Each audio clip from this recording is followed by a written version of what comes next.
Hello and welcome back to another video on F123. This time it's for episode 2 of our AlphaTauri Road to Glory career mode. So the viewers with a keen eye will notice that this is a slightly different career mode than the other career mode I had. The other career mode that was used in the first episode. That is because I accidentally deleted that career mode, so I had to make another career mode, so this is that career mode. So that's why there is a car review. So let's go to it now.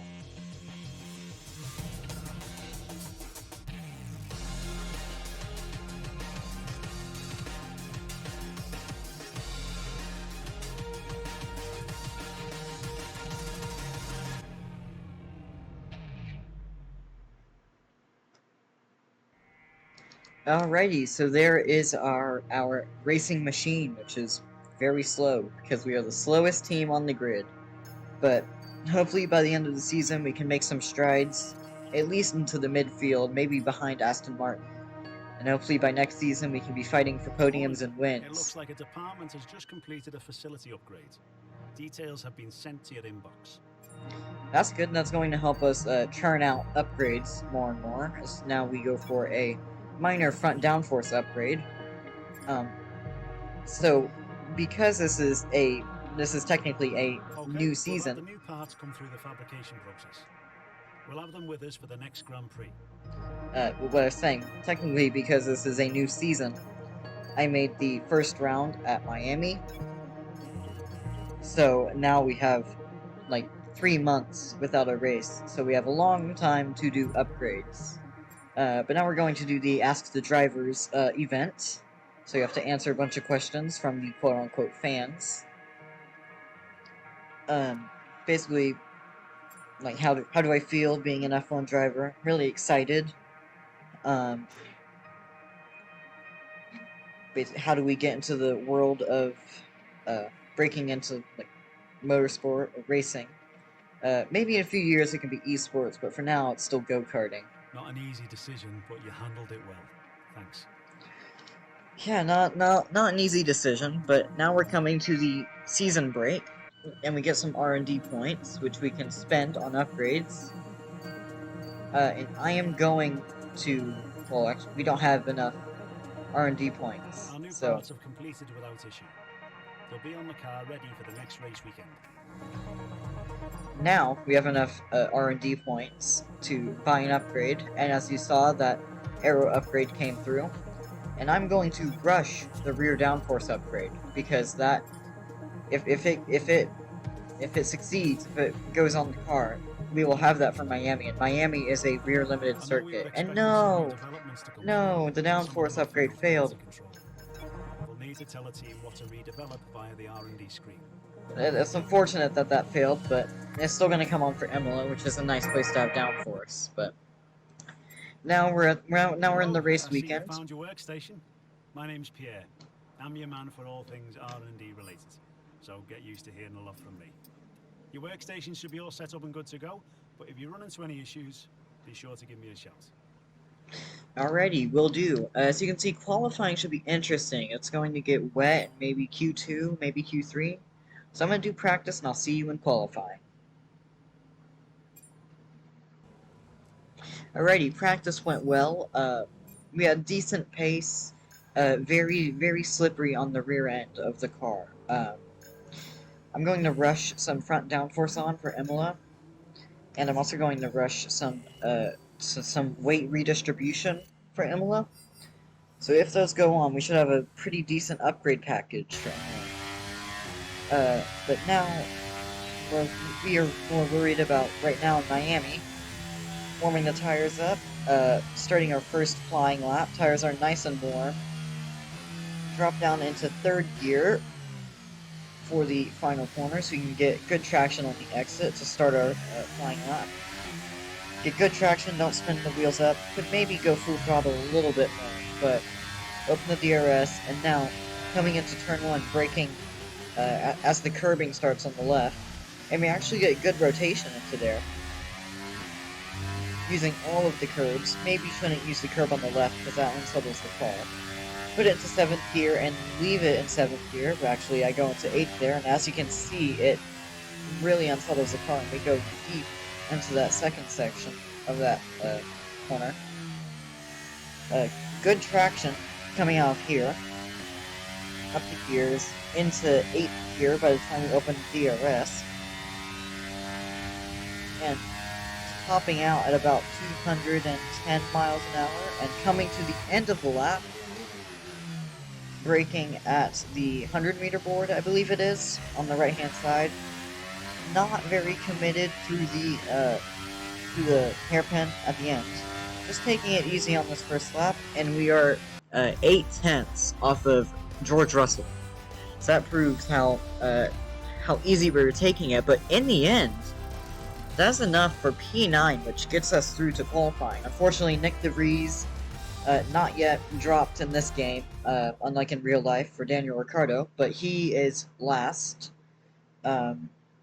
So moving on to Q2, it's wet. It's intermediate conditions, and probably going to wet conditions very soon. So I opt to go out as soon as possible on the inters to try to get a fast intermediate lap in, and just cruising at the end of my lap, just try to get some distance to the Mercedes in front, or the Alpine actually.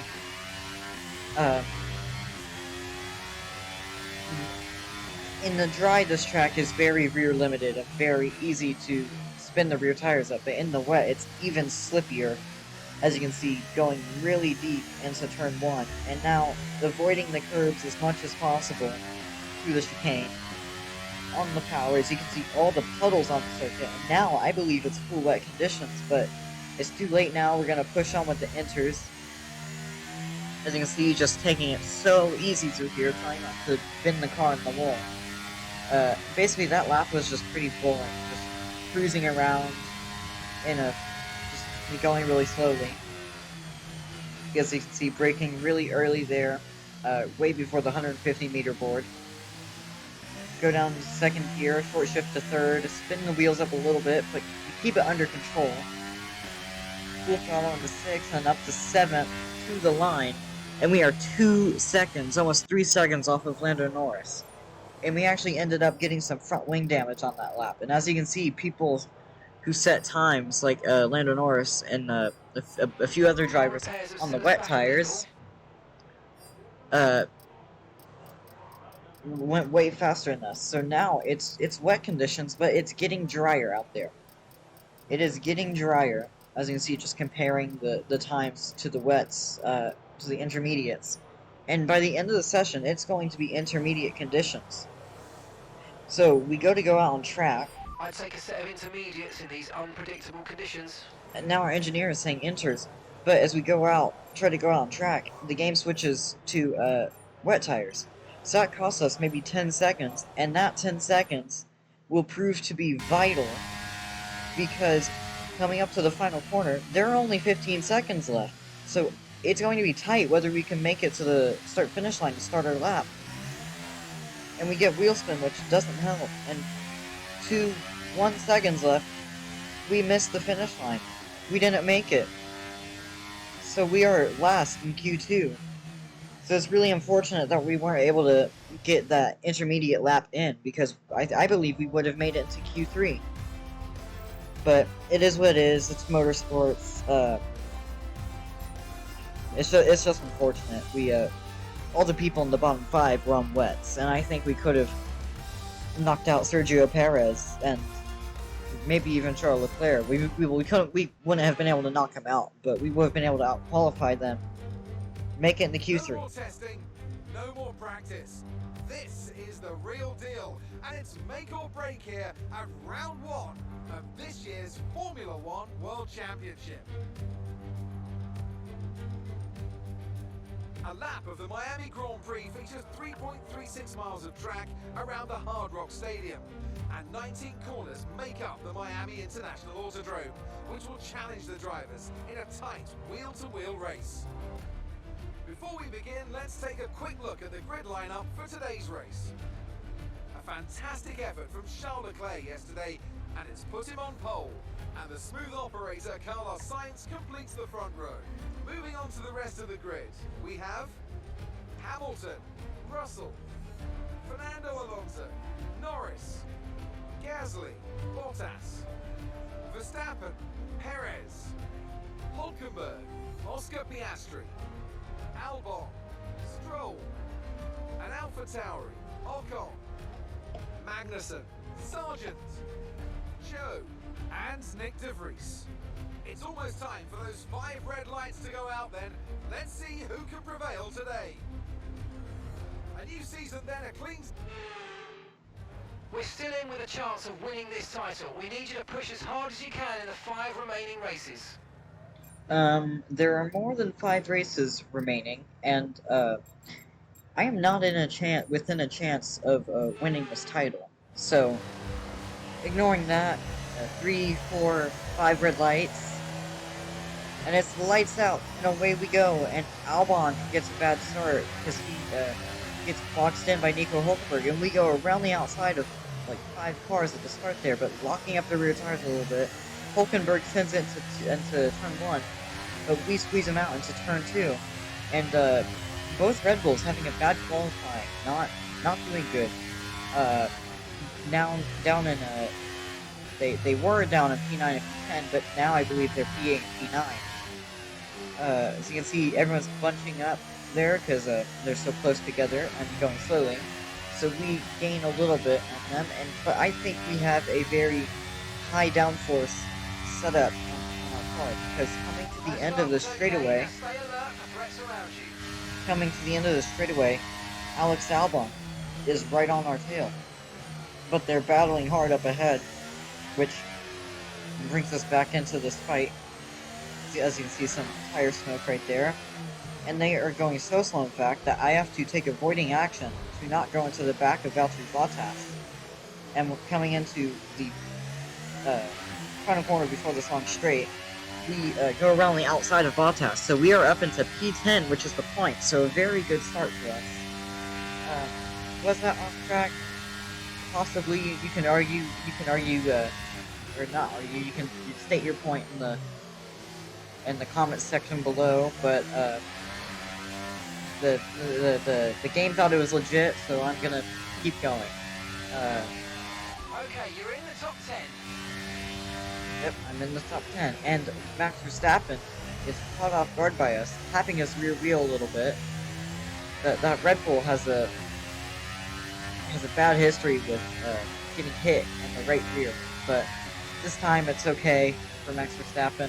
As you can see, once again, we go into 8th gear for that corner, and it just sends us way wide, and we get all bent out of shape on the curve, so then we have to go slowly to avoid a warning. And we come back on circuit, and we get 4 damage from Esteban Ocon. That's entirely my fault. I came back onto...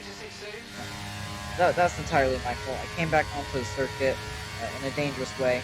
But we are looking to go around the outside of Oscar Piastri and Nico Hulkenberg. We lock up the tires, but we manage to get it stopped. And the outside turns into the inside, and we end up getting past Piastri and Hulkenberg.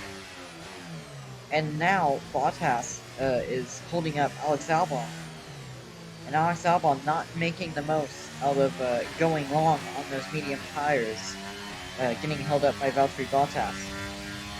So we are going to hope to get a good exit out of the final corner and maybe look for a pass into turn 1 as we spot the 150 meter board, I think.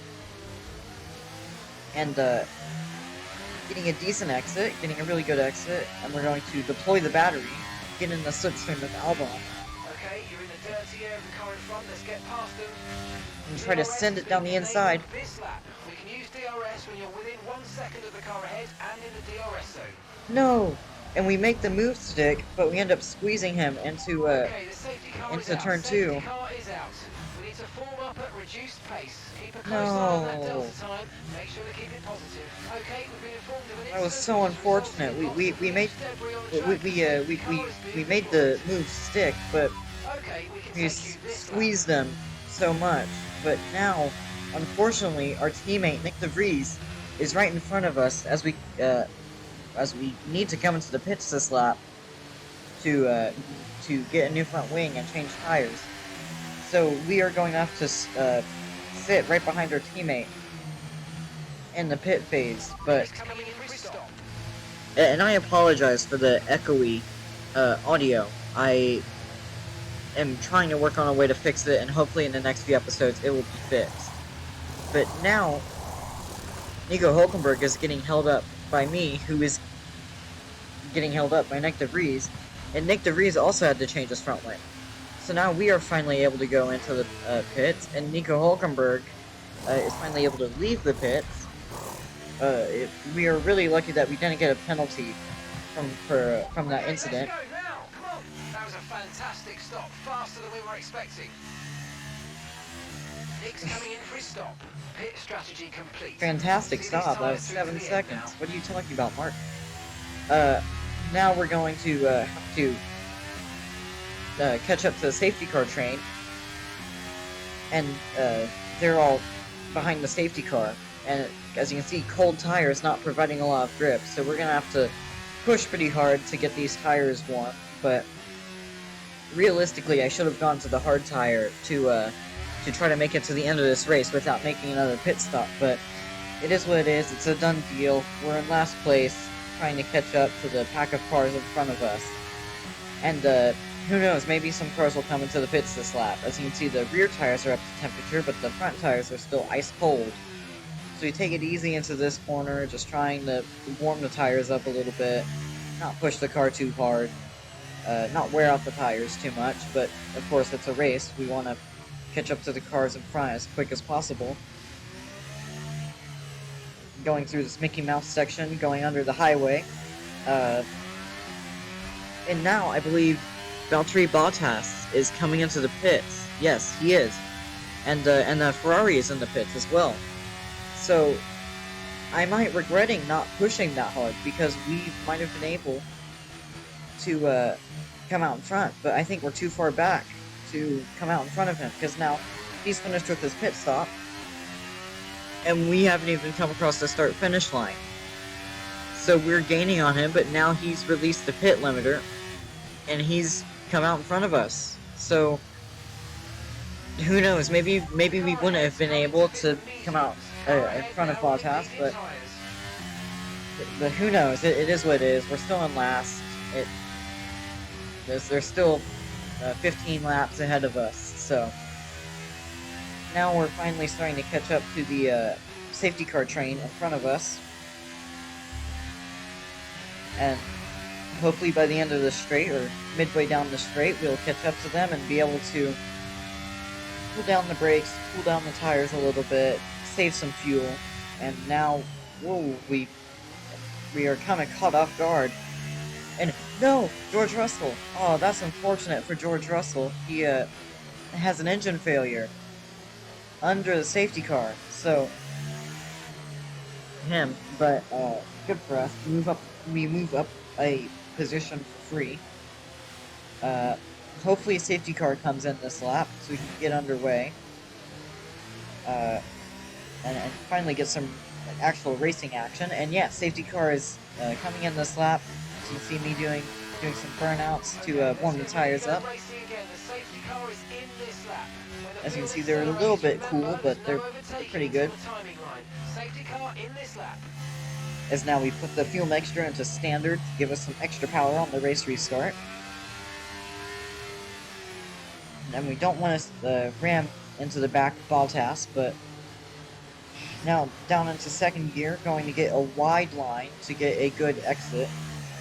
But we actually spin up the wheels a little bit, and we don't get that great of an exit. Tires are a little bit cold. And now a bunch of drivers are in the pit lane, so we're in P14 right now, actually. So for some reason they chose, as the safety car is ending, to come into the pits. I guess they thought it was going to last a little bit longer, and they had to come in. I don't know why, but anyway, we're now ahead of Charles Leclerc, who is way behind us, but tires are really cold and we're really struggling. We're starting to catch the car in front, but we need to look after the tyres. We won't be making another pit stop. As now we get a bad exit, we spin the wheels up, and no, we're in the wall. No. Well, our bad day gets even worse as Yet another we historic crash win into under the their wall, belts. and Mercedes Well done wins to the the whole race. team at Mercedes. Tell me, Ant, how do you think they were able to deliver such an incredible result today? Well, they certainly stood out as a driver with tons of confidence on the track. I think their ability to keep their cool, even during some of the more hectic parts of the race, meant they were able to capitalise on the mistakes of other drivers, giving them the opportunity to make their way to the top spot with ease. Well, it's unfortunate for us that we had to retire, but it's good for Mercedes that Lewis gets a win this season and kickstart their campaign. Maybe even clinching the drivers and constructors titles. Who knows? But Red Bull getting a double podium, Lewis getting the win. I believe that George Russell would have gotten on the podium as well if his engine hadn't killed itself during the safety car. But for some reason, there's no podium celebration music. I think that's a glitch in the game, but as you can see, they're all clinking their bottles together, all drinking their champagne, and it was an interesting result, this race. It was unfortunate for us, but it was good for some other teams. Lewis Hamilton takes over the lead of the Drivers' Championship after that excellent result. Some amazing talents out on the track today. But Anthony, who would you pick as your driver of the day? Often my go-to would be a driver who's managed to pull off an especially impressive feat during the race. However, in this instance, I was more impressed by Max Verstappen's solid, clean driving throughout the event. Let's move on to the constructors. And Red Bull take over as championship leaders. I'm equal parts exhausted and elated with this weekend of Formula One, so be sure to join us for the next one. Well, Red Bull looking very quick indeed as they go from 9th and 10th to 2nd and 3rd. But looking at the standings, we score no points. Alfa Romeo scored 1 point. Just a really poor race from us, and I'll see you next time. Goodbye.